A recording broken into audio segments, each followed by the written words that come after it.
Good morning, everyone. You're listening to Trace Elements Radio, live, of course, with Tracey Kennedy.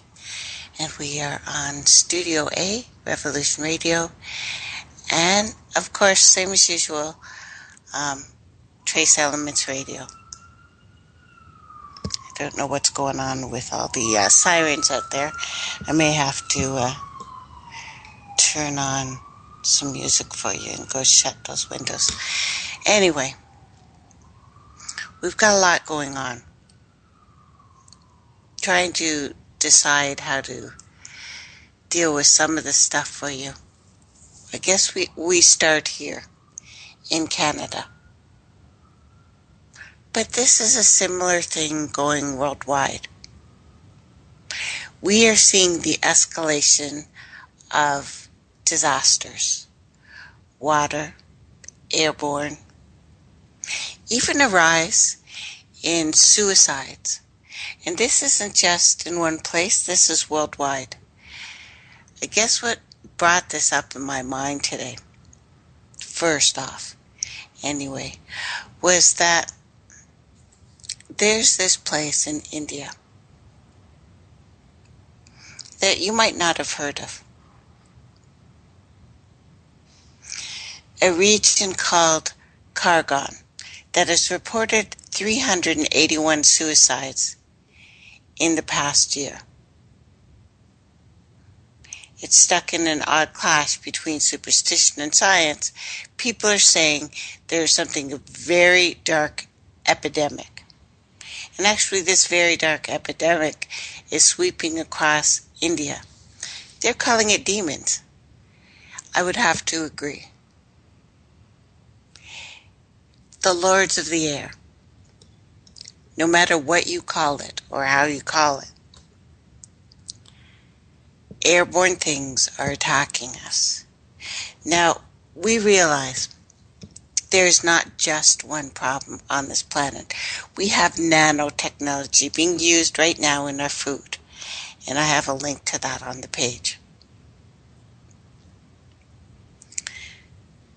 Weapons.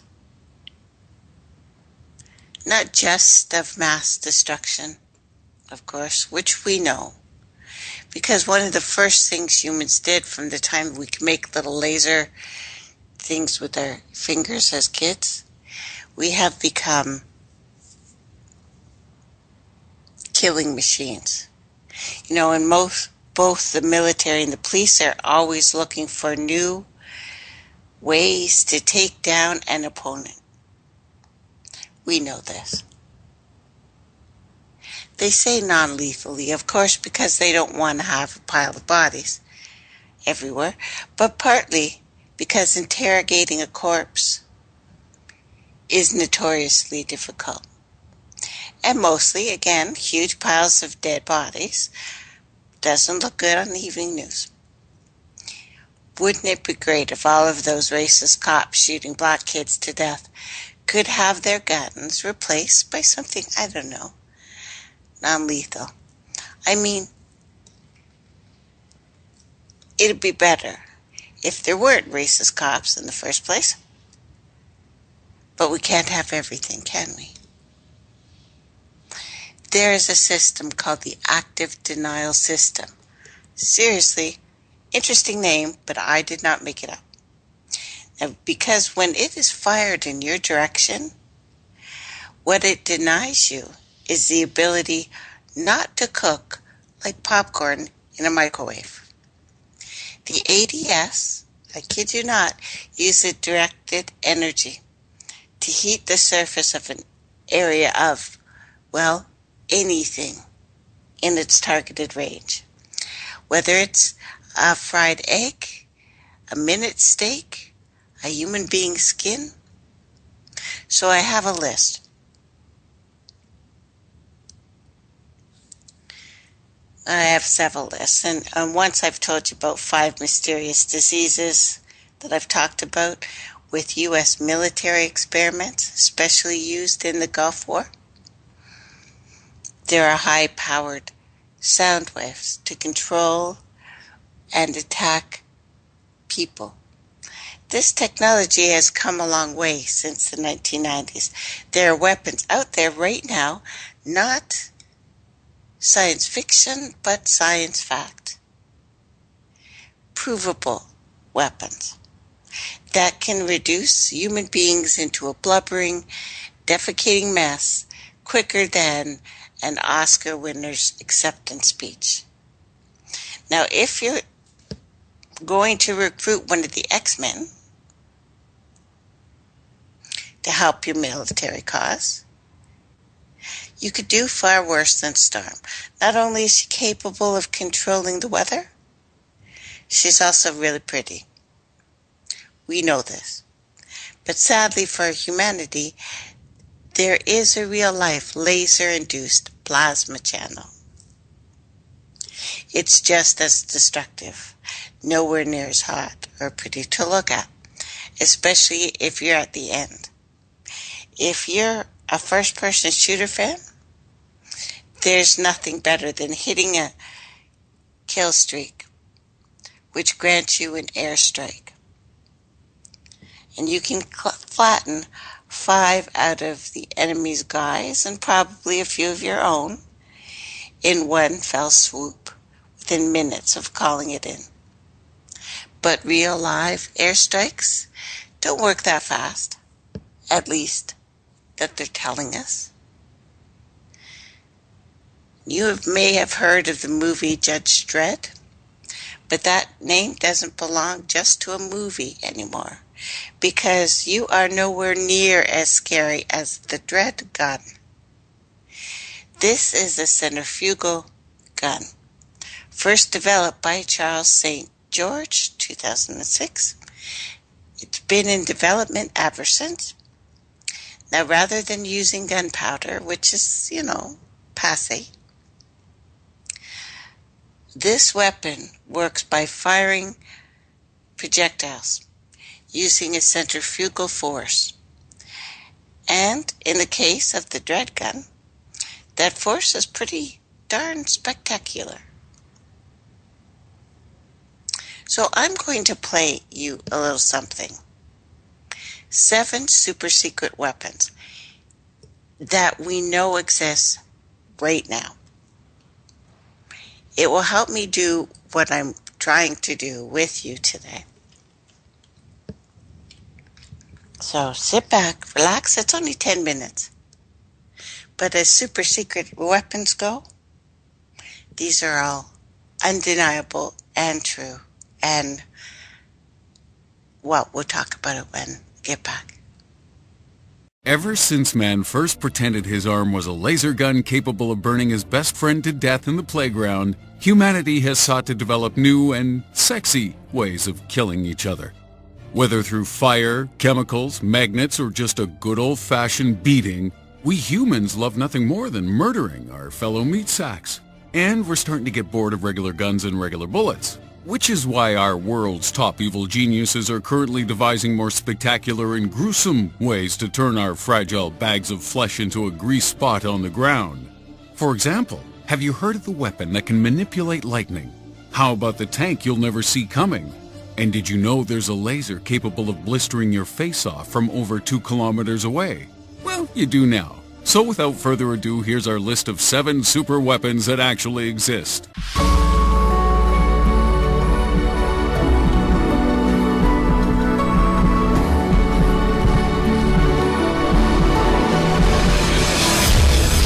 The pimped-out taser. Both the military and the police are always looking for new non-lethal ways to take down an opponent, particularly because interrogating a corpse is notoriously difficult, and mostly because huge piles of dead bodies don't look so good on the evening news. One of the most interesting non-lethal weapons currently in development is the pulsed energy projectile weapon. This is a vehicle-mounted laser which can knock a target 2 kilometers away straight to the ground and inflict them with a severe nerve pain. The reason we say the weapon is in development is because early testing proved that in its current state this frightening piece of equipment isn't as non-lethal as they thought, which makes it less of a pimped-out taser and more of a super-powered laser cattle prod. Ah, lovely. I wonder if they used any of this technology in the development of the next weapon. The active denial system. The active denial system is an interesting name because when it's fired in your direction, what it actually denies you is the ability to not cook like popcorn in a microwave. The ADS uses directed energy to heat the surface area of anything in its targeting range, whether that's a fried egg, a minute steak, or a human being's skin. The rays from the ADS can blister skin down to a level of 0.4 millimeters and will basically evaporate the water and heat the fat in any area it hits. This weapon was designed to be used for crowd control, but it ended up being fully deployed in Afghanistan in 2010. Then, mysteriously, every single ADS vehicle was recalled from the battlefield with no explanation. Did the active denial system cause more lingering effects than anyone thought possible? Maybe they should have tested it more? Shockingly, the weapon was tested thoroughly on prison inmates. Over 1,000 people were subjected to the ADS and not one single participant could last more than 5 seconds being shot. And many people believed that the weapon was recalled because someone trapped in its path would basically be fried to death if the operator wasn't aware of their presence. But a far likelier reason for the ADS recall is that defending against it is pretty easy. If you want protection from the harmful rays of the active denial system, all you need is a roll of tin foil. Sonic sound weapons. In our list of the top 5 mysterious diseases, we briefly touched upon the U.S. military's experiments in the Gulf War at using high-powered sound waves to control or attack soldiers. But this technology has come on a lot since the 1990s, and there are weapons out there right now which can reduce human beings into a blubbering, defecating mess faster than Oprah Winfrey can come up with diet fads. Ultra-high frequencies have been seen to damage internal organs, cause spontaneous muscle contraction and nausea, and even control the very brains of the subjects inflicted. We're not talking about some crackpot ability to make people do your evil bidding here. But certain waves are capable of making people more aggressive or docile, depending on who was operating the equipment at the time. These weapons are already used in stealth by some police forces to control large crowds, particularly rioters who tend to be younger and therefore more susceptible to certain wavelengths. So it seems that these sonic sound weapons are here to stay, and who knows what power they'll have in the future. The lightning truck. If you're gonna recruit one of the X-Men to help your military cause, you could do far worse than Storm. Not only is she capable of controlling the weather, but she's also super hot. Sadly for humanity, the real-life laser-induced plasma channel is just as destructive, but nowhere near as pretty to look at, especially if you're on the end of its wrath. LIPCs work by ionizing the air using a high-intensity laser, which in turn forms a plasma channel which can conduct electricity towards the intended target. It essentially targets lightning towards anything or anyone the operator desires. At first, this technology faced a few hurdles, mostly revolving around how to power such a devastating device. A truck-based weapon which can direct lightning down upon a person is never going to be compatible with AAA batteries, but in January 2012, the Picatinny Arsenal Military Research Facility in New Jersey reportedly overcame these difficulties with a successful testing of the LIPC technology. Now all we need is a weapon that can read minds and another to control metal, and we can have a real-life comic book battle. Yay! Hypersonic airstrikes. If you're a first-person shooter fan, there's nothing better than hitting a kill streak which grants you an airstrike.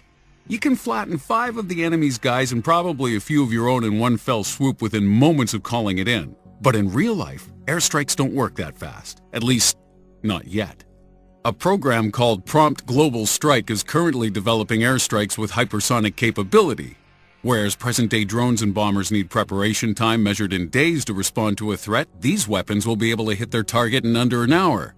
The end game is for these weapons to have the capability to travel at Mach 24, with current models only capable of hitting Mach 3. But in 2011, a test facility in Hawaii managed to hit a target 2,300 miles away in less than 30 minutes.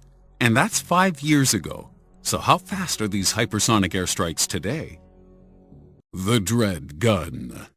Sorry, Judge Dredd, that name doesn't belong to you anymore, because you are nowhere near as scary as the Dread Gun. This is a centrifugal gun, which was developed by Charles St. George in 2006 and has been in development ever since. Rather than using gunpowder, a centrifugal gun weapon works by firing projectiles using centrifugal force. And in the case of the Dread Gun, that force is pretty spectacular. The firm behind the weapon, Trinamic Technologies from Connecticut, claim that their equipment can fire 120,000 rounds per second with no muzzle flash, no recoil, and presumably nothing left of the target. They claim this kind of weapon would be useful as part of a satellite platform to destroy incoming asteroids or wayward equipment, but I have this feeling that we'll see more use of this back here on Earth. The invisible tank? In 2013, BAE Systems developed a tank which could sneak up on unsuspecting enemies. The Adapt4 technology uses infrared and electronic frequencies to not only blend the tank into the background, but it can even make it appear as if it is something else entirely, such as a regular road car, a cow, or heck, even a little girl with a lemonade stand. It can be any of those things by using thousands of 14-centimeter pixel panels which mimic the temperature of the tank's surroundings. BAE indicated they were experimenting with further uses, and by further uses we mean developing actual invisibility. BAE, incidentally the greatest acronym for an evil weapons manufacturer ever, have announced that their researchers are currently adapting this technology to work with other wavelengths of light. And if they succeed, we might finally have the most powerful weapon the planet has ever seen. Because it doesn't matter how big your guns are, you can't hit what you can't see. Oh, and on that note, similarly, here's North Korea's secret program, weaponizing Where's Waldo. The T-1000 missile. Remember Robert Patrick as the T-1000 in Terminator 2? Of course you do. He's one of the greatest movie villains of all time. Way better than the girl in Terminator 3 who mostly used her liquid metal form to grow bigger boobs. That was cool though. They were distracting. So perhaps in the future breasts will be the most destructive superweapon of all? Sorry Waldo, you've just been bumped. The final entry in our list of the 7 secret superweapons that actually exist is the Mayhem artillery round. Mayhem stands for Magneto-Hydrodynamic Explosive Munition, of course it does, and these frighteningly lethal projectiles have changed the way human beings explode the crap out of each other forever. Your typical artillery shell works by exploding hot metal in the near vicinity of whatever you want to destroy, and whilst they're pretty effective, they work by damaging the external surface of a ship, tank, airplane, or building. But war, it's more like a rap battle. You don't want to lay down a diss that kind of irritates your opponent. You want to get to the very core of their being.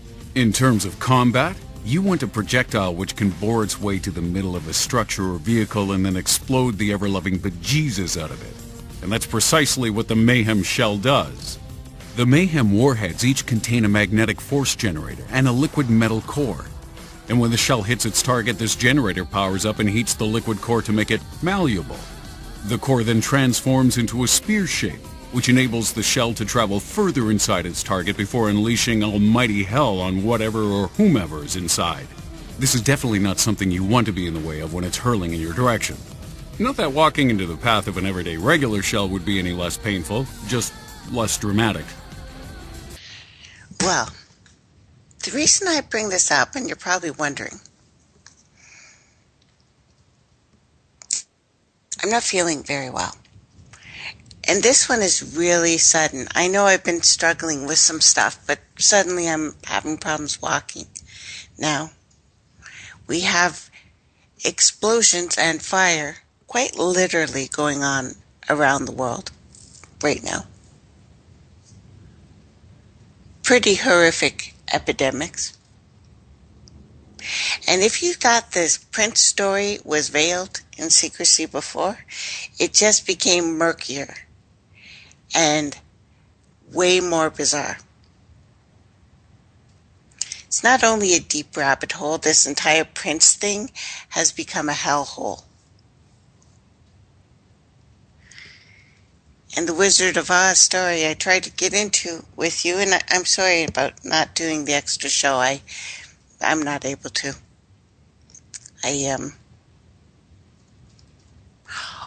All of this is the same plot. If you look at what's coming out in movies as well, you see like Superman versus Batman, the new one. Two sides who should be working together, fighting each other for no reason. While the world around us implodes with one thing after another. We're worrying about whether or not someone's shade of skin is okay. And cops who should be fighting with us, and the elites that, pretend they're not human and they really are. As a matter of fact, most of them are related to the Germans. So we're fighting the exact same thing. So I want to go into Oz, and this may take me a while. And then we'll talk about Prince and the fires and what's going on. Although you can see all these kind of things on my page as well. Oh, and by the way, the story that Trudeau accepted Israel's help and no one else's is BS. Our guys are handling this as well as can be handled right now. The only thing that we have to really worry about is stupidity, because there's fire bans going on all across Canada right now, and unfortunately some idiots started some more fire emergencies on Sunday because they can't listen. When there is a fire ban, that means your stupid ass too, wherever you guys may be. The one problem that I see is there are 43,000 cubic meters of radioactive waste that are stored just a few kilometers south of Fort Mac. Right now, the staff is currently working to make sure this is okay. But, to sure safe storage of all the things, all the inventory, I'm not reassured, but we'll have to see. The weather that's going on is what we will see worldwide. I told you years ago that we are going to be seeing climate refugees. And we can worry about terms and argue about terms of if you can be a refugee in your own country, but I think yes you can. If you're running from something natural. Did someone start this? Well, we had a winter of almost no snow.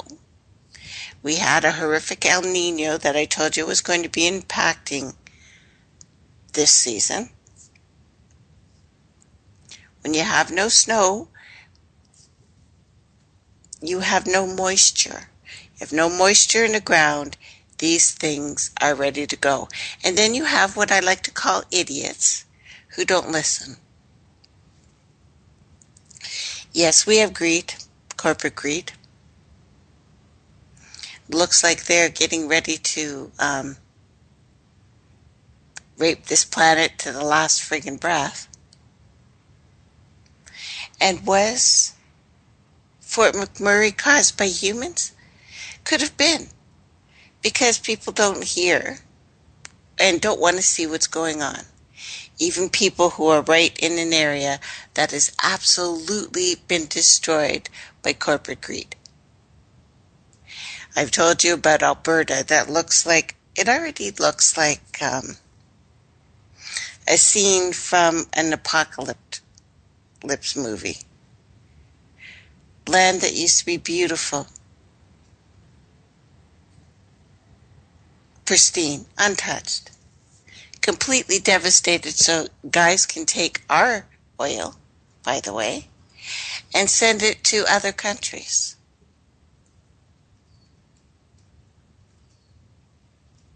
Terrific what's going on this planet, but it's worldwide. Interesting little piece. And by the way, will someone please send a message to NASA for me? Because NASA has a shocking new discovery. Atmospheric oxygen is found on Mars. The most interesting thing about this article, which I have up, is they said they're on the hunt for a new home for humanity. And for the first time in 40 years, atomic oxygen has been detected in Mars' atmosphere. So here's what I would like you to do if you have time. Remind NASA that they found water, and the O part in that stands for oxygen. If you find one, normally you find the other. On, guess what? and atomic level. You morons. Put it nice. Like, you don't have to call them morons. I just felt the need to call them morons because, much like the idiots who started a fire, because people in Edmonton disobeyed the fireman, so crews had to respond to 50 different calls in 24 hours because it is dry, it is hot, and there are strong winds. And there's been a fire ban since Thursday. Well, this is what happens when you don't listen. Now, it is finally raining in Fort McMurray, so we can take a breath. But the wildfire is so big that smoke is being detected in Florida right now. So at this point, no need for help. People who are used to the area are attacking it head on. Canadians are helping each other in ways that it's wonderful to see. Absolutely wonderful. And I've put up articles of heroism. This has gone on for a week, a little bit more than a week. Could go on for months. It did get a little bit of rain, which is a really good thing, because it was only weather going to stop this. Why are they searching for another planet that holds life? Of course, other planets have life. You see, if you have water and hydrogen and nitrogen, or a combination thereof, you have life. I don't know how many times they have to see this. And why are people getting so sick? Also in Canada, we are having an explosion of autoimmune diseases. Another 5 more natives in the far north again have killed themselves. This time not attempted suicide, actual going through. But we're seeing this worldwide. Now, of course, there is weather manipulation. We've talked about this. It's been proven, undeniable. But there is a horrific thing that we have done to this planet. And it's not going to get easier. There's nothing you can do. Like talking to your government's not going to help. We have reached the tipping point. It's already too hot. You can do things for yourself personally, and you know that I've been battling for my physical health, of course, and I know I'm not alone, too. But we all seem to be fighting the exact same thing. That we are being poisoned. Of course, they will say aluminum that's found in chemtrails, but as I've told you, and I put up an article today, if you get a chance, I'd really like you to look at it. Look at fault zones and nuclear plants. All nuclear plants are lined with aluminum. We were told by the guy who found heavy water that this would happen if you line them with aluminum. We are seeing such obvious stupidity. Now, greed, of course. I have a little piece I thought you guys would like called The Field of Mars. Because the Eiffel Tower sits on a central axis called the Field of Mars. The Field of Mars was once the location of a festival of the Supreme Being. If a line is drawn from the Eiffel Tower and the Field of Mars, down the central axis, the line runs directly to CERN, 250 miles away. And it's interesting, CERN, of course, is where they're trying to find the God particle.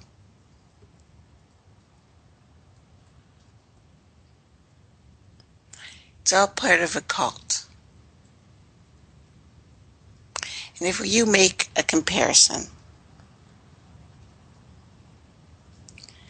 between the telluric waves and the disposal of nuclear power plants in the world, the nucleotides, basically.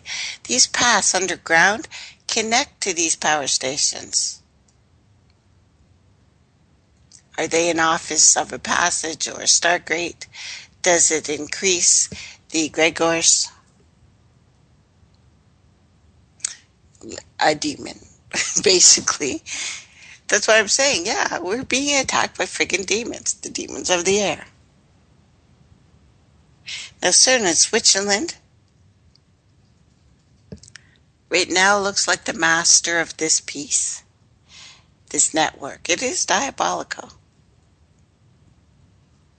And you can see all the time UFOs, not all the time, not every minute, but we see UFOs. I'm not saying they are necessarily off-world stuff, but there's always something in the sky over these bases.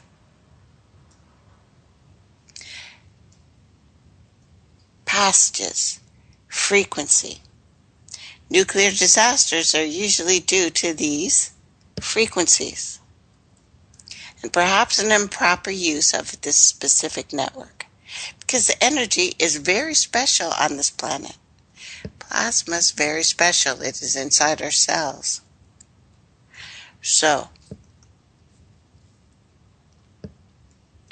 when you see the power plants in Africa, South America, perhaps you are seeing what happened before in Egypt and by the Romans and Atlantis and the Celts. There are these nucleotides, land-based sources, alive, present right now. And they are having a radioactive period right now.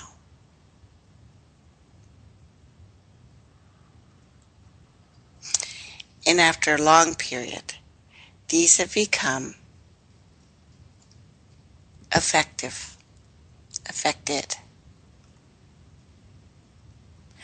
And when you look at the images that I've put up with and showed you, the lines that are crossing where the nuclear things are, where these things are pointing to an attack of the same thing.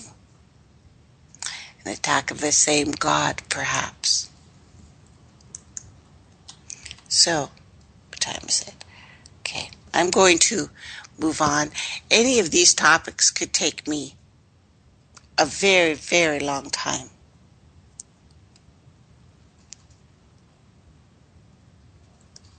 You know that.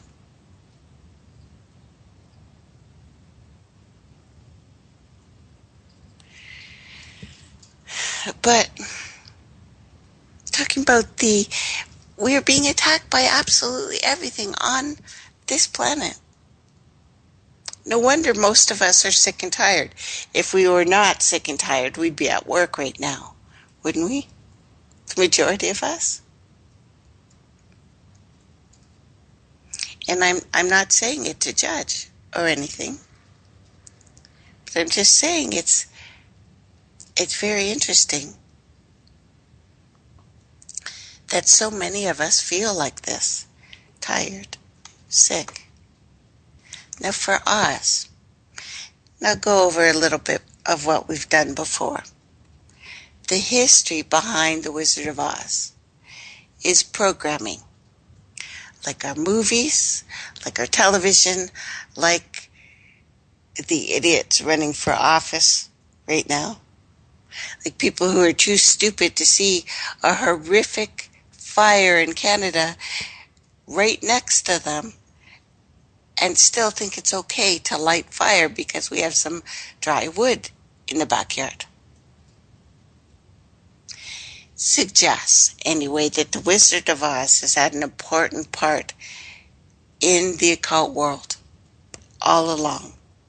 And one of the secrets of the mystery religions, especially the Egyptian Isis, the mystery Venusian religion, the veils of Venus that I still haven't gotten into completely. Because this is about the ability to use drugs, torture, and blindness to create multiple personalities.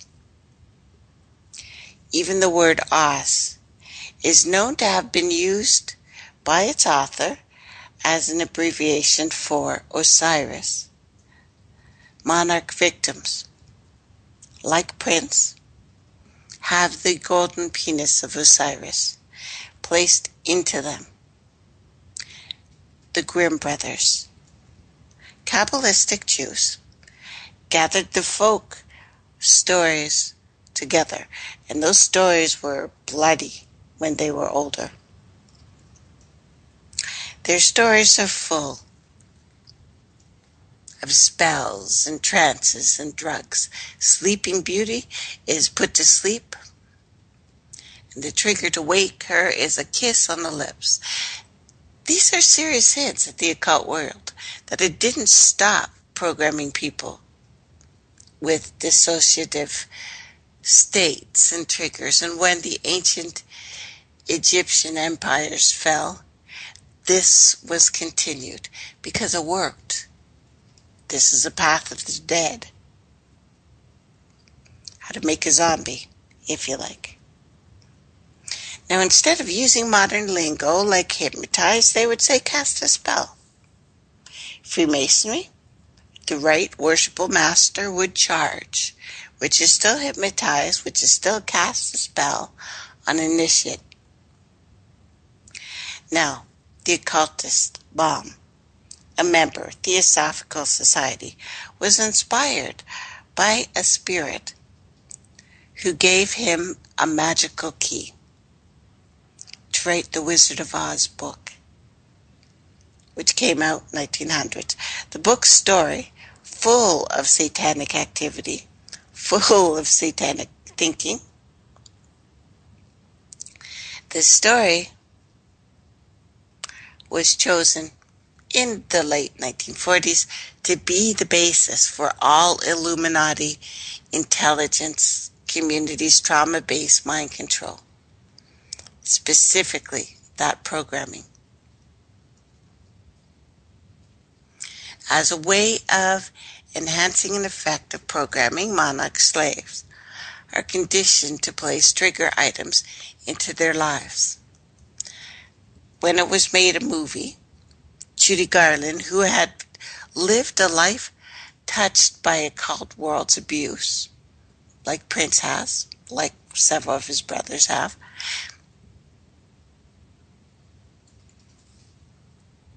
her late husband, Mickey DeVinco, Satanist, and chief assistant to Roy Radin, rich Satanist, who worked with the Illuminati, who controlled the Process Church, the Covens, which had members, mass murderers, Berkowitz, Monarch Slave, Charlie Manson.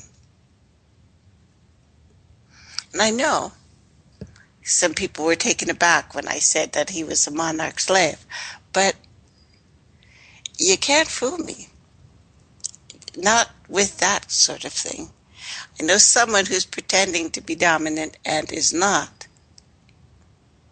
And there are several members, of course, of the Carr family who are tied with both DeVinco and Radin's Process Church and the Illuminati. So with numerous long-term connections between the Wizard of the Oz books and various other high levels of the occult world, it is not without reason that one could at least theorize that the original series of the 14th Oz books had an ulterior motive behind them, and I've named them before. These books are still being sold, still being read to children, still being watched via movie, still being programmed with trauma-based total mind control. And this will sound like completely has nothing to do with the fires. But it does. Everything we're seeing is about Oz right now. Everything, even the fighting of the ridiculousness of, let's pick who's going to be our trauma-based mind controller of the United States. No, anyway, the originals came out in 1900. In the 30s and 40s and 50s, words were retypeset, given different pages, so when working with a survivor, might help to identify the decade, the edition that the slave was programmed with, because the pictures and the page numbers varied from edition to edition, and you can find out your specific programming as to why, so look it up. And I mean everyone, there's not special people anymore. We have all been programmed the exact same way. Now, of course, having good pictures is an asset in programming. To see certain images that are triggering certain things. You know, the best examples of this, I guess, MGM Complex, the Grand Complex in Las Vegas, although other theme parks around the world also use this Wizard of Oz theme, and it's one of the first things country gets. You know they've sold out by how much Disney stuff they have. So if you've read Fritz Springmeier's Be Wise as Serpents, you will know how the Theosophical Society ties with Freemasonry and Satanism and Lucius Trust. Now again, I gave you a list of people all associated with, and you can look on the page, I don't want to read it again, but right from Adolf Hitler to Manly P. Hall.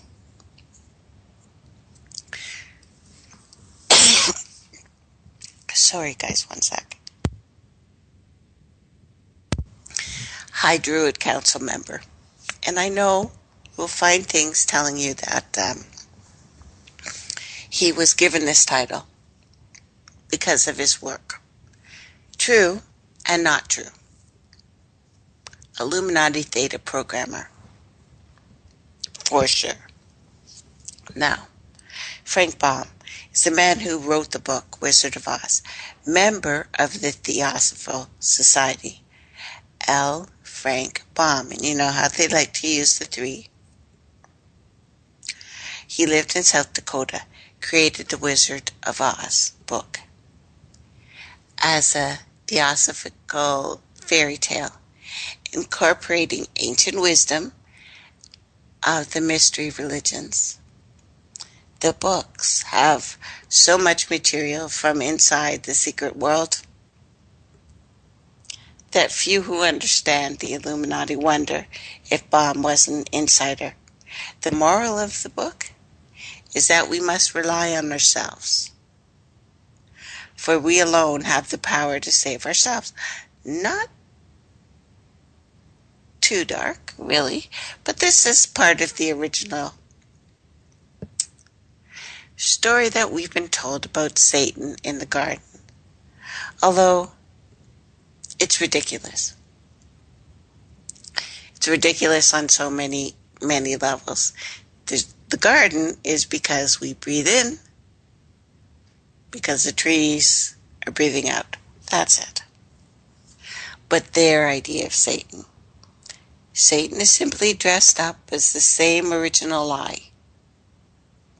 It's a different packaging, distributed worldwide as a popular fairy tale. Baum explained how he came to write the book. He said it was pure inspiration. I wonder if he heard a sound or a frequency. He was talking to the lords of the air. Well, it came right out of the blue, he said. He thinks sometimes that the great author has a message to get across, and he has to use it or use whatever instrument is at hand. I happen to be that medium. I believe the magic key was given to me to open the doors to sympathy and understanding and joy and peace and happiness. So he's admitting he channeled something. Long story short, now in his time, the head of this Theosophical Society, Blavatsky, had been putting out her journal called Lucifer. In other words, I suspect Bob knew what this society was all about, that he himself was deeply into that and or the occult. Now the book Wizard of Oz, again out in 1900, it wasn't until 1939 that the movie was made. In the next section we will go into, we'll cover numerous parallels between the Wizard of Oz and the occult world and the programming.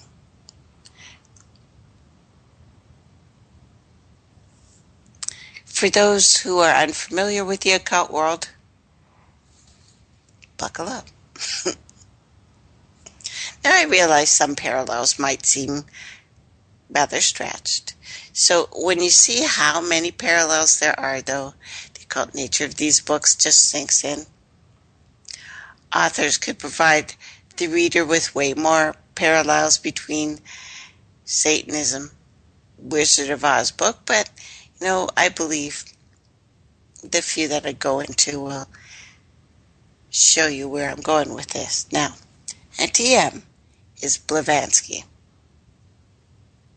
Uncle Henry represents her unmanifested logo, the logos that we've talked about. The carnival huckster who becomes the wizard. Well, this relates obviously to your entertainment. How we are being entertained, and later, if you're a very good entertainer, you get risen up. And again, the huckster, the prince character. It's advertised as being connected with the royal families of Europe. The royal families of Europe are secret Santas. Satanists. Powerful occult bloodlines. No, they're not Jewish, they're German. Now Dorothy is brought to Oz by a cyclone. The word cyclone, Greek word, means both a circle or the coil of the snake. In other words, the snake, the old serpent, takes Dorothy to Oz. Dorothy's three companions represent mental, emotional, physical bodies that Blavatsky wrote about all the time. Dorothy acquires these three special companions, chimeras, entities, demons, helpers, from a spiritual world, because she had entered a spiritual world. And just as Theosophy said, we will when we come into incarnation. Now, to quote Blavatsky again, there is no danger that dauntless courage cannot conquer. There is no trial that spotless purity cannot pass through. There is no difficulty that strong intelligence cannot surmount. In the book, the Tin Woodsman was an ordinary being, of flesh, but a wicked witch cast a spell on him. He kept chopping off his parts, his body parts, which were replaced by the tinsmith, until became the first bionic man. We can go back to this as Cain. He represents Cain because he's a smith, but not exactly human. This Cain has AI in it. We've gone into that. But basically he has a mechanical body. He is an AI. And boy, hasn't the Illuminati been pulling this one out for longer than we thought. Now, in step with the Wizard of Oz, the mind control programming, the wicked witch and naughty children cannot stand water. They dissolve. Robotic clones are created in the minds of monarch slaves, which can only be mentally dissolved by mentally placing water on them. Dorothy goes questing in Oz. Theosophists, New Agers, Satanists, gamers go on quests. LARPers. The people who dress up and pretend to play quests. Not that I know any of those people. I used to anyway.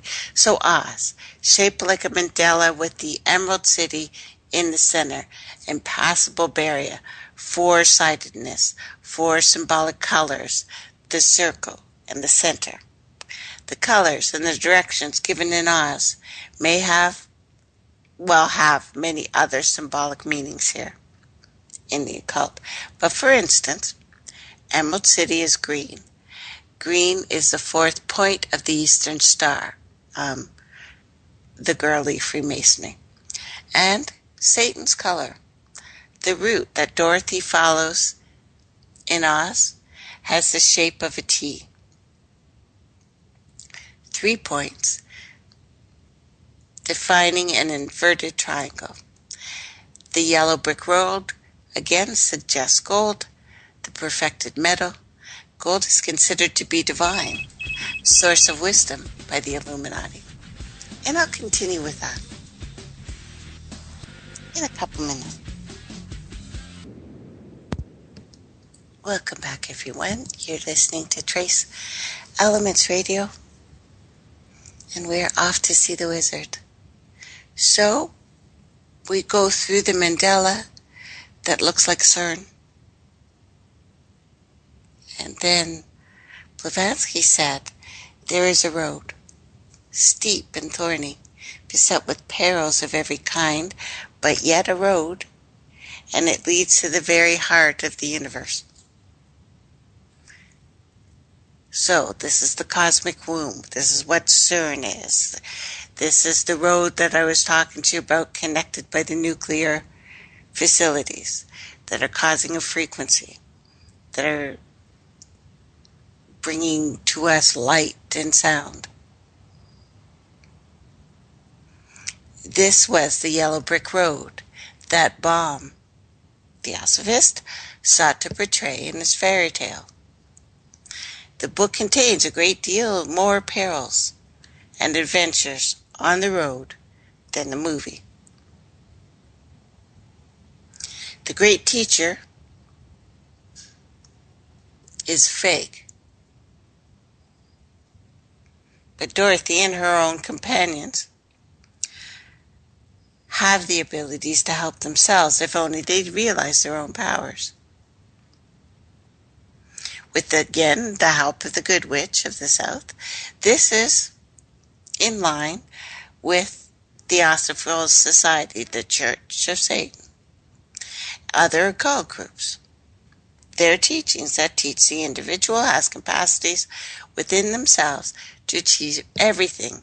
This New Age stuff is from them. One of their publications states, prepare thyself, for thou wilt have to travel on alone.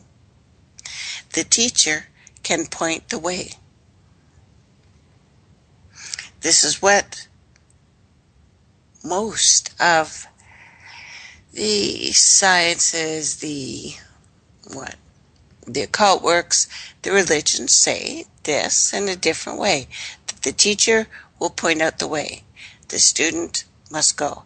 Now, part of the mindset of this, and I use Satanism loosely because they made up him as well. This is all the good guy, bad guy thing.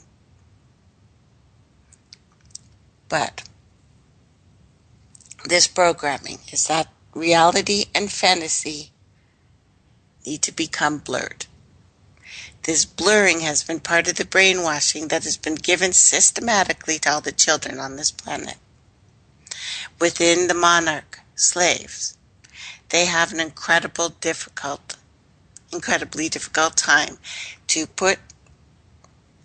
differentiate between reality and fantasy, because all of the mind programming that you too have been taught,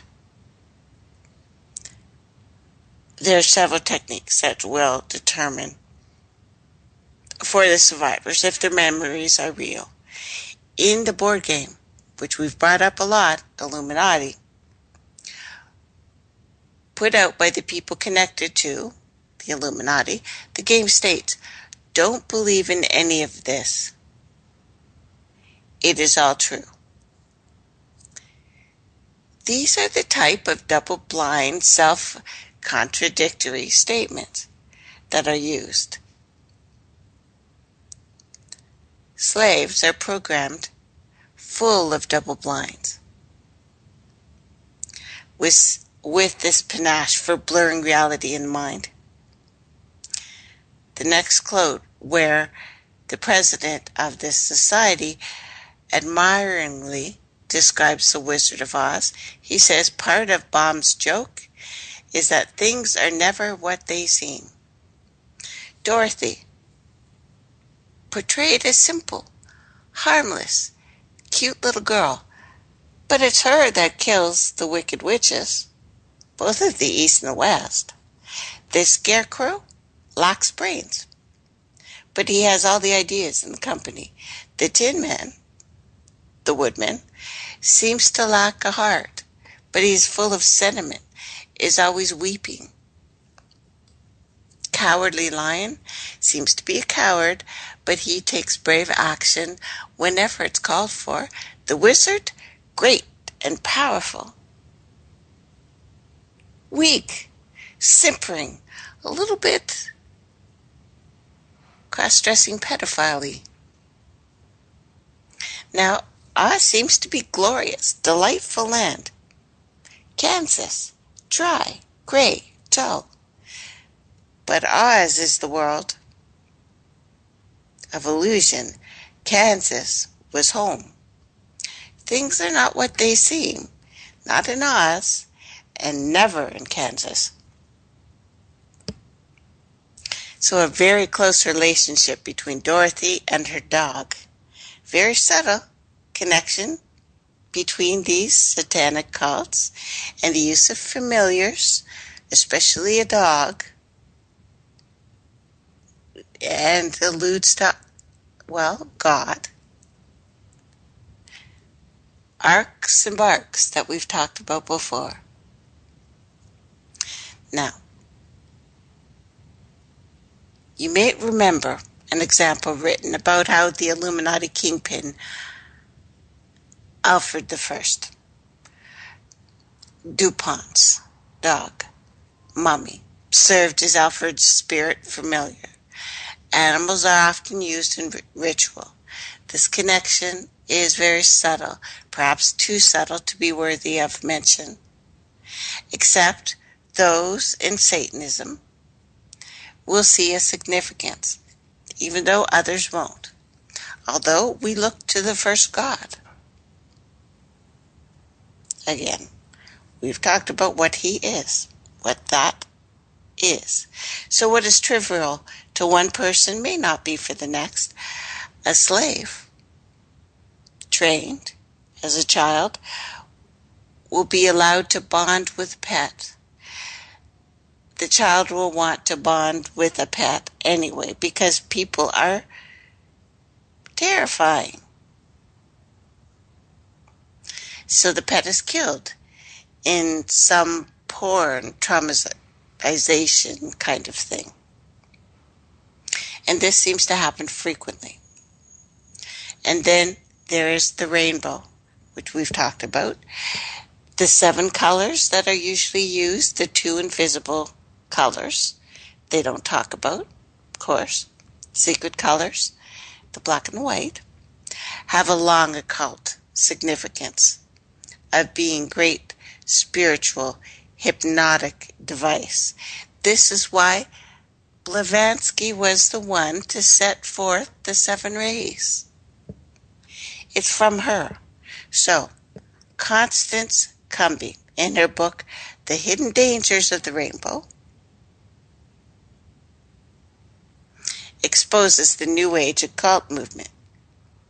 Correctly writes the rainbow, also called the Rainbow Bridge, or the Anta Karana, is a device, a hypnotic device.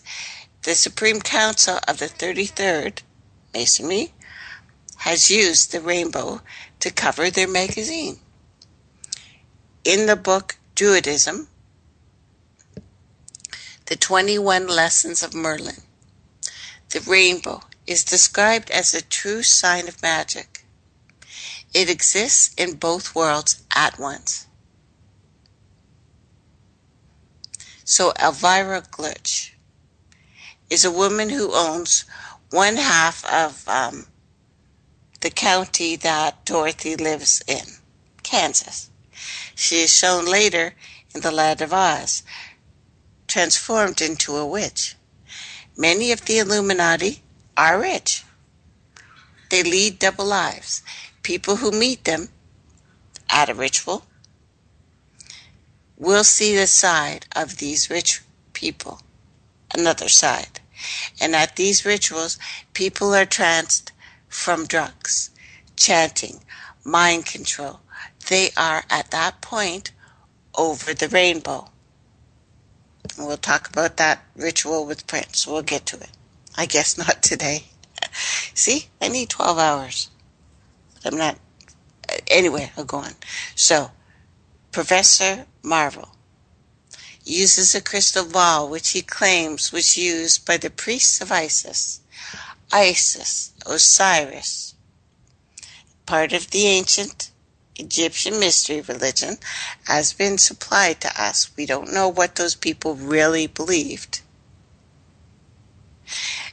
And just like the people from, God, the name escapes me today. See how this Oz programming is making my mind go.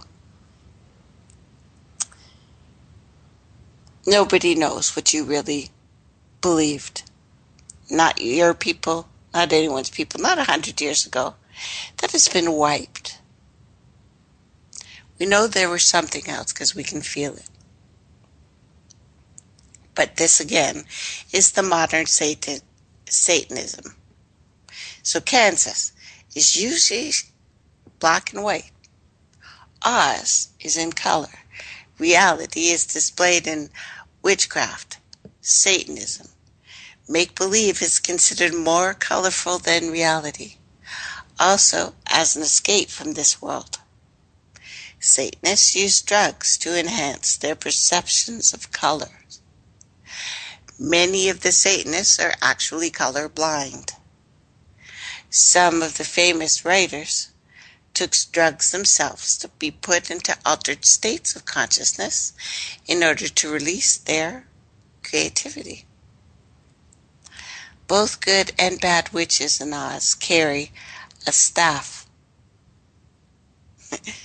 Well, we've talked about staffs before. It just makes me laugh that they're going to make everything dirty. Now again, the Satanism, the Illuminati that we have been presented, priestesses also carry similar staffs. Also the idea that there are good and evil witches, white and black, these are the secret colors again, is straight from the occult. which follows the Gnostic beliefs, which is why I think the same guys wrote all this shit. Now anyway, several scenes involve a transference of power via some transference of slippers from a witch. So, in ritual, to transfer power, a matriarch or a mother of darkness, a lily or Venus, a red queen, will kill the person in a position of authority with a strike on the forehead, with a special mace like staff. You also dub someone that way. And then put on their slippers. Ruby slippers are actually used as a symbolic or symbol of authority. Do you remember when the Pope had his little fantastic slippers? But it is the authority of a monarch. It is a level in the Illuminati. Shoes are said to be golden at the Mothers of Darkness level. The bad witch uses poisoned apples, poisoned brew. Covens, in real life, do the same thing. Wizard is portrayed as someone who rules and is benevolent. Witchcraft, wizards do rule, even though in some groups wizards are actually witches. Winged monkeys in the haunted forest hearken back to the pagan, to other cultures that place wings on various idols, especially animal idols. It is a totem again, a winged monkey. It also goes back to perhaps family lineages too. Now trees, alive, like animals in the film. Illuminati believe trees have spirits. I believe trees have spirits. Most of your people on this planet, I think, believe trees have spirits because they breathe out, we breathe in. Now, in one of the Oz films, even the stories the stones have personalities. They talk. This comes straight out of Druidism. Tin Man, very interesting, is a person that has been part of ceremony time immemorial because he is Cain. He is an AI. He is the mechanical man. He is something not quite human. Now, the first initial ceremony that children of the Illuminati may remember is where a tin man with an axe watches over a presentation to the coven. If a parent presents the child, nothing is done. If the parent refuses to present the child, then the tin man, in the ritual, will use his axe to sever the child's head on a chopping block. The tin man will also appear in Tin Man Programming, and in Tin Man's castle may well be built in a person's head, the temple in your head, except you try to keep him there. So the point here I'm trying to make is that the Tin Man is part of the ritual, that we have been trained to recognize the Tin Man. It's why we are shown the Tin Man over and over and over again. Sometimes he's a big, strong guy, like in Matrix movies, covered in skin, yet he is not human. He is Cain. He is AI. With me? He's a smith. He's usually a builder. That's why Cain goes to the land of Nod. Now, Dorothy kills the wicked witch of the West by a sharp blow to the forehead with the witch's staff. What do you mean? Okay. Cain becomes a king. In the stories, Bible, all of them pretty much, that the people at one point no longer want to rule themselves. They want someone else to do it. So that's why you better call Saul. A king comes. He makes them build houses, temples, castles, depending on the time. That's why I'm saying he's a smith. Okay? Makes sense? A little bit. I'll do another show on that, but I don't want to be annoying because I've talked about it before. Anyway, this is done in the Illuminati.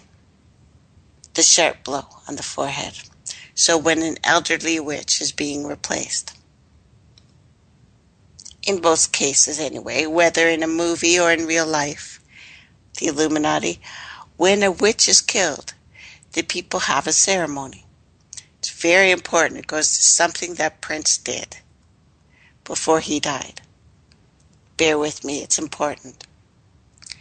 In real life, in the secret world, a scroll is used to certify that a witch is dead, both physically and spiritually. That's why some people, when they finish school, are given a scroll. It means that you are alive and dead. At the same time, you are certified. It means that you are no longer what you were. You're something else. So the movie had this in it. And just one example of thousands of granddames killed in rituals like this. Doris Duke, who was ritually killed in 1993. Halloween, also called All Hallows Eve, in Beverly Hills. The Illuminati method for killing a grandame, the Great Queen, Dark Woman, Red Queen, and passing her spiritual power is done with reverence. No blood is spilled, out of respect. And this woman gives her life willingly. At death, the last breath is inhaled by the replacement to transfer power. That's why a lot of things are sealed with a kiss at the beginning. So, there may have been as many as 2,000, 3,000 granddames. Anyway, at such coronations, the grandmothers, whose systems are mistresses, the wives of the Dark Ones, and the hierarchical leaders.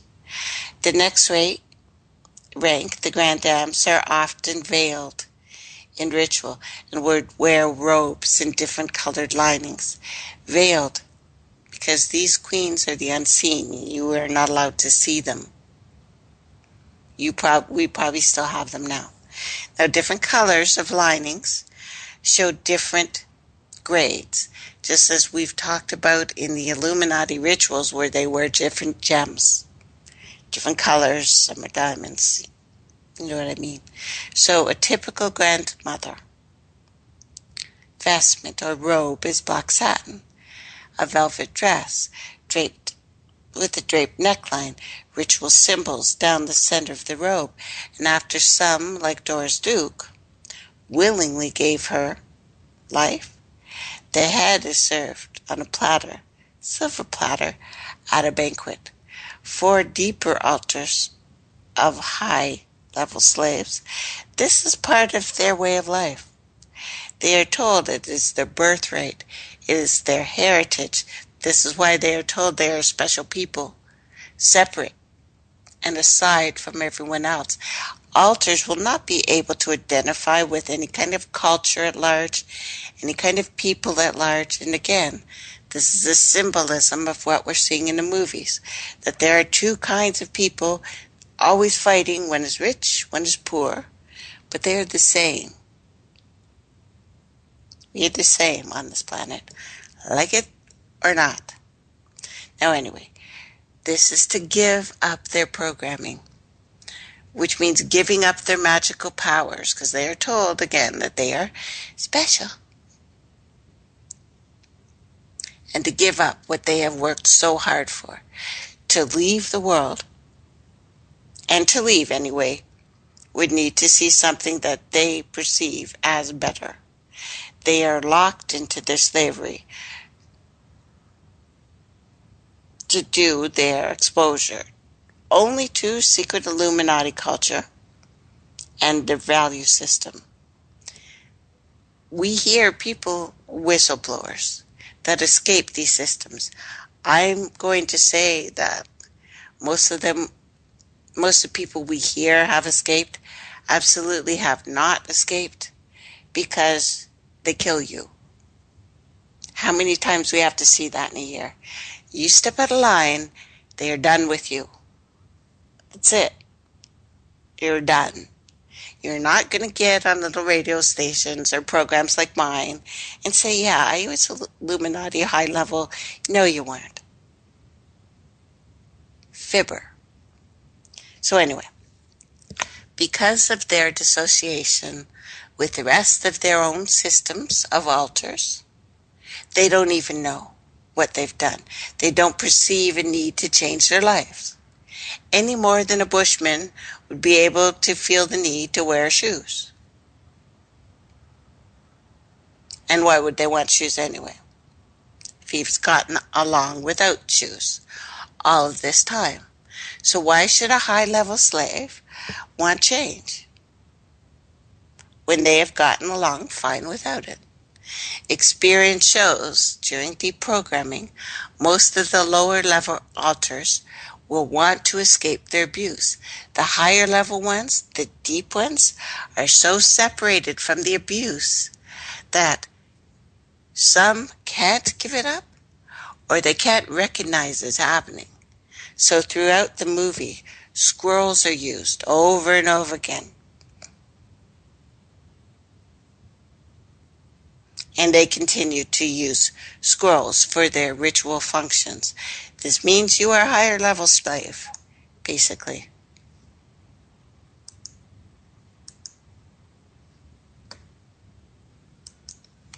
Okay, so the Wicked Witch of the West says that her question was not to kill or not to kill Dorothy, but rather how to kill Dorothy. For these things must be done delicately. This is exactly the attitude displayed within the Illuminati. The film has occult items, crystal balls, many scenes, haunted castles, magic, and a benevolent wizard. The wizard is never benevolent, my darlings.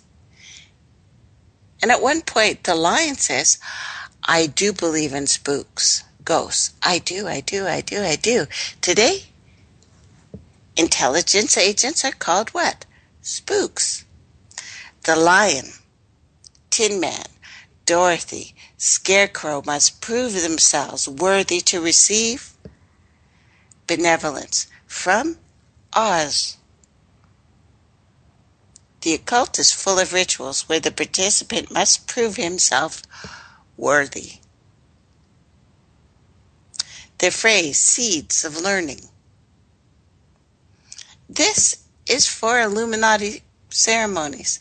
Staffs, like the movie, has used by various occult groups. These staffs often serve as stun guns, weapons, so shock can be applied during the ceremony. The shocks may be applied so that the victim doesn't remember the ceremony. This is used on a massive scale with the 7 magic weapons I started with. A lot of people don't know. As a matter of fact, they would never believe that they are being harmed. This is too crazy, right? Too crazy. Now the parallels, and this starts to get deep, between the Wizard of Oz and the programming. Dorothy is told she doesn't have a brain if she has gotten into trouble. Dorothy is looking for a place where there is no trouble, which is a place that is over the rainbow. So, to escape pain, alters go over the rainbow, aka Alice in Wonderland programming, going through the looking glass. One steps through, one steps over. This can have to do with whether the training is sexual or not, but not always. Dorothy becomes unconscious. The world begins spinning. They see disjointed pictures. There are flashes. Also, this happens with slaves. Later in the film, Dorothy says, "My, people have come and go so quickly." This is exactly what happens to a monarch slave, whose multiple personalities come and they go. When a multiple switch in and out, they switch very fast. It feels like spinning, a spinning process. You walk through CERN, that CERN template thing. You spin around the little path. With me? So just like most hiccups stop on their own, the rapid, uncontrolled switching, which can be triggered by stress, usually stops on its own. Systems subconsciously know they are going to be tortured and used. May out of a subconscious fear begin this revolving switching. It is said that the victim will also become comatose. If the rapid spinning goes on too long, you pass out. Personalities are then switched in what has been called a tornado spin, or tornado spinning, or going to Kansas. Personalities called spin-off personalities come up. Now, according to the number of revolutions, the slave is commanded to spin. Spinning, ancient ritual, and it's something that we do naturally. Children like to spin. There's always one child who likes to spin. Spinning is a part, this is Sufism, this is the ancient ritual of the spinning. This brings you to different states. So by spinning the slave, the master can choose a specific agent, an agent that will step forward, or a sexual perversion that he wants each spin-off personality to be trained to carry out, specifically a different perversion. So over the rainbow in Oz is for the monarch slave to be in a trance and in a certain area of programming, to be fluctuated at both ends as an observer and not a participant, to go to the other extreme and become a participant. And the theme song of the movie goes, now, I'm going to get deep, and if any of this, what I've said so far, is bothering you, step away. Okay? No judgment. So anyway, somewhere over the rainbow, there's a land where dreams that you dare to dream really come true. I wanted to sing it, but I know I better not. Now, voices are mine, are specific. They are triggers. So I'm trying to be careful. But anyway, these lyrics are a method to hypnotize and confuse the brain so that you will be made to perceive the over-the-rainbow experience, which is usually horrible. It is abuse, but it is just a dream. The dissociative mind is only too happy to call this trauma a dream, which is lived as a reality for the moment. It is nevertheless recorded by the mind as fantasy. It is why they do what they do in movies now. That you will notice the movie is freaking horrible, violent. They will show the violence right from the beginning. Traumatic, guts all over the place. But in the end, there's a happy ending. The guy gets the girl. There is love, everlasting, so you've forgotten that you had just spent the hour and a half being freaking traumatized. And that's why you can watch it, because this is nevertheless a fantasy. That's how they do it. Now, the term for this, cryptomnesia.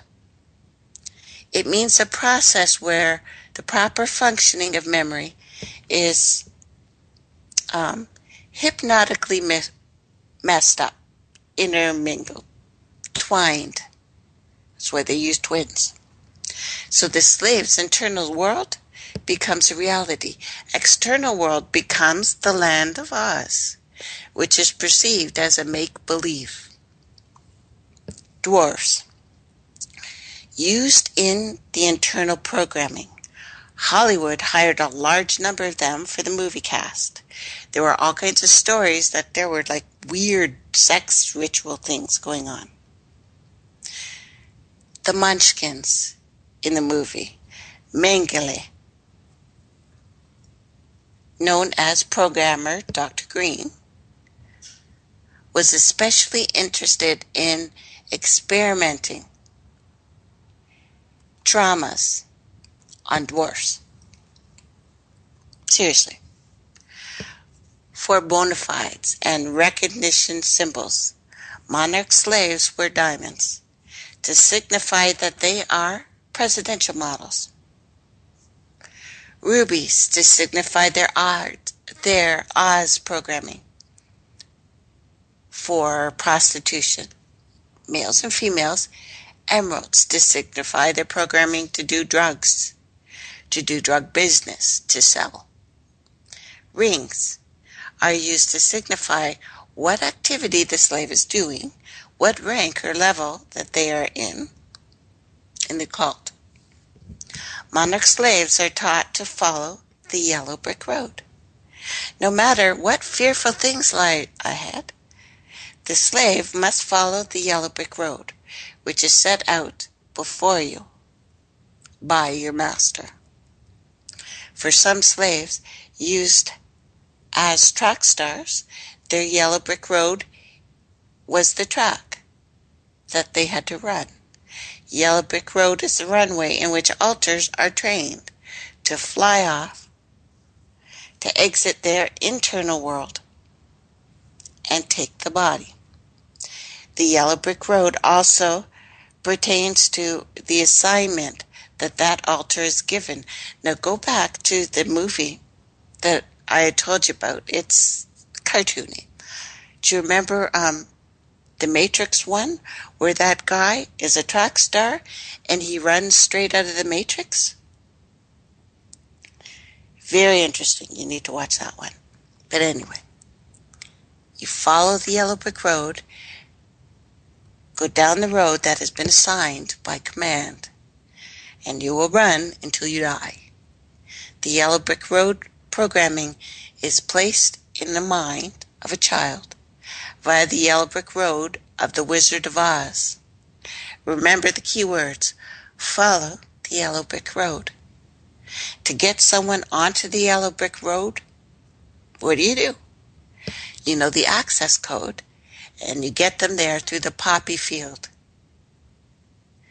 The color codes are important to get an altar through the field of poppies. Fiddler is an important word to get the yellow brick road to. It signifies a programmer. In the context of the programmer is here. Go over the rainbow. And then the altars eat what is variously called music, or script, or letter, which are words meaning instructions. So in the 1900 edition of the book, on page 31 to 32, it says, programming cues are in caps. She closed the door, locked it, put the key, and that's in caps, carefully, in the pocket of her dress. And so, with Toto trotting along soberly behind her, and the rest is all in caps, she started on her journey. There were several roads nearby, but it did not take her long to find the one paved with yellow brick. All of that was in caps.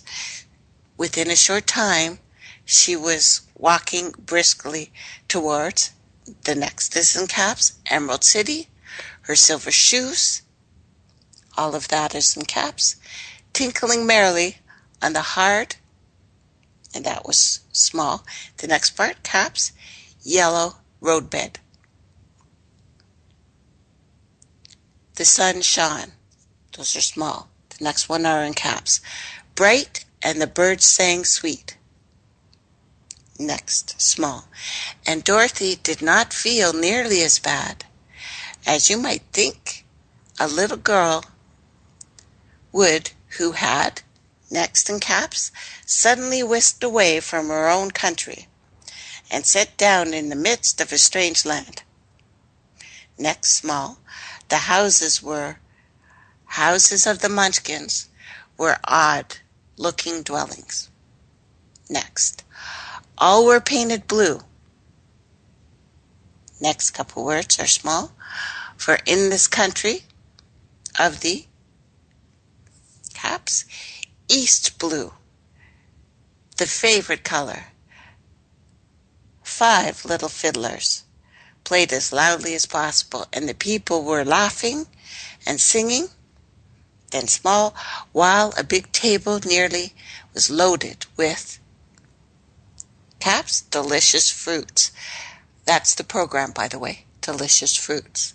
You love it. It'll be tasty. It'll be good for you. Next. And this is small, nuts, caps, pies, caps, and small, and cakes, and many other caps, other good things to eat. That means scripts and ingest. So the monarch slaves are being threatened with fire like the scarecrow. They also see people dismembered like the scarecrow is dismembered. For them, it is not an idle threat. The front altars also have hearts full of pain like the scarecrow. Certain altars are not given courage and must have their hearts taken from them. The altars who are programmed not to have hearts are typically, or hypnotically, told the same thing. The thing the Tin Man says, I could be human if I only had a heart, but you are not human. You are what they've trained you for. You could be a soldier, heartless, killer. And look at chapter 4. And I'll go into hypnosurgery. I'll talk to you about it later. It's trigger words. Some altars are taught that they are stupid, that you have no brain. You hear this a lot. This is abuse. People are told that they are stupid, that they have no brain, and this is how they stay in the relationship that they are getting beaten. And in women. But we have all been programmed in this way. It doesn't work with everyone, obviously. Not everyone stays and gets their ass kicked. Not everyone's getting their ass kicked. But if you found out how many were, you'd be shocked. Now, the scarecrow is asked the question, how can you talk without a brain? The scarecrow answers, some people without a brain can do a lot of talking. And you must admit, he's got a point there. So the Emerald City This is a deep programming trigger. The Emerald City in the programming will be well guarded. It will be hard to reach. Several important things will be placed inside the Emerald City, including deeper altars, hidden treasures, they're called, secret places. You may have heard of it as the Emerald Tower of Secrets. For those of you who are getting into what I'm talking about right now. It's used for programming. The Emerald City in the programming will be well guarded, again, as I said. Castles are used the same way. Lots of castles, either in a person's mind, in the imagery, purely demonic, are placed inside the slave's mind, usually with a Disney reference, like the mermaids in the Little Mermaid, where if you look closer, they're all friggin' penises all over the place. So winged monkeys are able to watch in the movies, somewhat like spy satellites. An early programming of this. Winged monkeys, and if you remember the Vedic teachings I've told you about, winged monkeys are used often, but in this time they create fear. The fear that you are always being watched. Because they watch you. They are the watchers. Hence the winged monkeys. Now flowers, used in movies and books, are used in programming. The witch uses poppy flowers. We still use poppy flowers. But that puts the lion and Dorothy to sleep. Opium, cocaine, used to tranquilize monarch slaves. Prince used poppies. And he may have used them a lot heavier than we've talked about. And they were found on him. We'll go into it. But anyway, an altar of a slave will get trancy when they enter the poppy field. So heroin, cocaine, that's poppies. That's why you're guarding it. So in the film, Dorothy says, "What is happening? I'm so sleepy." She and the lion get sleepy for no reason, very quickly. Slaves do the same thing. Waking up with snow in a movie is nothing less than pointing towards cocaine, which is a common substance given to slaves to help make them dependent. Dorothy states at one point in the movie that she doesn't remember, then follows up with, "I guess it doesn't matter." And then they just go on. That it was okay, we just got stoned there. But hourglasses appear in the movie at several spots, and they also occur in various contexts in people who have been programmed specifically. Some victims of the programming have hourglass configurations, each created around a separate axis. It's why they told you it's important to have an hourglass figure. It's why they made corsets to give you one. Hourglasses have the ability to be rotated, which causes certain altars to be brought forward. They are timekeepers, timepieces. Monarch slave masters also use hourglasses to indicate to their slaves that death is close, that the time is running out.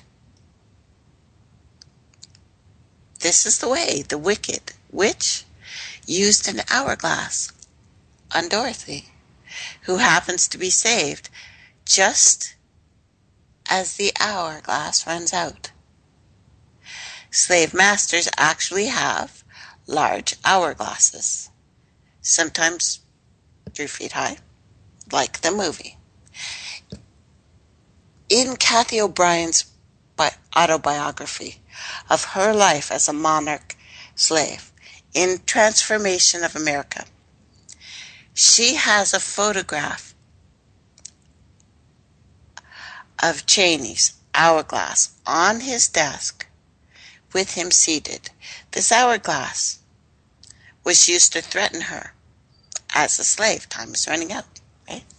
So when a monarch slave sees an hourglass, they may switch. But basically it's a reminder to straighten up and fly right. One slave was told, "The sun that shifts through the hourglass is a measure of your worthiness to live or die." The hourglass, the shape, basically two triangles that touch at their peaks, or an X configuration. X marks the spot. Of course, with the tops of the X having lines. Child's mind is to visualize this configuration. This is a compass, as in 4 points, north, south, east, west, that they see an X. Configuration is also an XY axis, upon which a city is structured. An hourglass, then, is tied to several other concepts, which integrate themselves well with the basic X shape of an hourglass. Circles with X's are stacked on top of each other to form different worlds, contain altars. That, my dear, is the flat earth. And there's lots of them around. I'm sorry, I couldn't help it. So, the 2 pie-shaped pieces of the hourglass will hold one world, while the hourglass configuration made by 2 adjacent pieces hold the mirrored glass, the looking glass mirror, the images of an altar. So each hourglass is called 2 quadrants. To remove 4 quadrants would take a course, both altars and a mirror, images with it. In mathematics, it could be stated that regular altars are in the quadrant x and y and x negative y. And the looking glass, people, the mirror image, equal splits made from each altar as a copy are in the quadrants negative x and y and x and negative y. Click your heels together and there will be, in a snap, is both in the movie and in programming. Military monarch slave models are taught to click their heels together. Mengele, Dr. Black, Michael Aquino, and others also like to click their Nazi boots together while they were, and especially while they programmed children. This is why we have it when they heavily programmed the Germans after World War I. Silence is both in the movie and a command of programming. This word silence, all in caps, stands for a code of no talking, which runs deep in the mind of a slave. As in the movie, certain slave altars will talk to their masters as Dory did. "If you please, sir." The keys and triggers to control the switching of personalities to give orders are frequently based on the Wizard of Oz material. A slave owner might use clues from this. We will continue this Thursday if it didn't creep you out too much. Have a wonderful couple days. We will go back to see the wizard.